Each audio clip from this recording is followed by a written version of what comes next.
2025 2 ফেব্রুয়ারি রোজ রবিবার। তো আজকে আমরা কালার জয়পুরহাট তেলিহার গ্রাম থেকে ওয়াজ শুনে আসলাম রুহুল আমিন যুক্তিবাদী হুজুরের। তো এখন রাত বাজে 1:13। দেখেন আমরা ইসলাম প্রেমিক মুসলমানরা, দেখেন এই যে কুয়াশা, প্রচুর কুয়াশা আমরা দেখতে পাচ্ছেন। এই যে আমার ভাগনা আছে, এইটা একটা ভাগনা মাদ্রাসার থেকে পড়া ভয় পালা আছে, এটা আমার মাহফুজের ভাইয়ের বেটা। আর দেখেন ভাই প্রচুর কুয়াশা, দেখেন আমরা মনে দূর থেকে দেখলে মানুষ কবি যে আমার সিগারেট খেছে।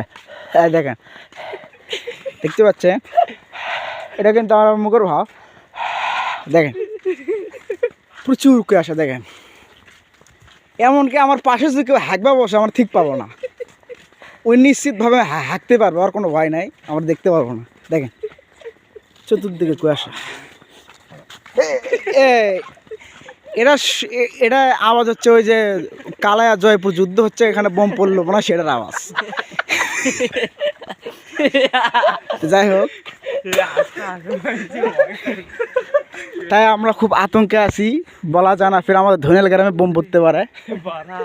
এটা কালায়া জয়পুরের যুদ্ধ আগত সেই বোমটা, সমস্যা নেই। তো ভালো, তো আজকের মতো এখানেই, আল্লাহ হাফেজ।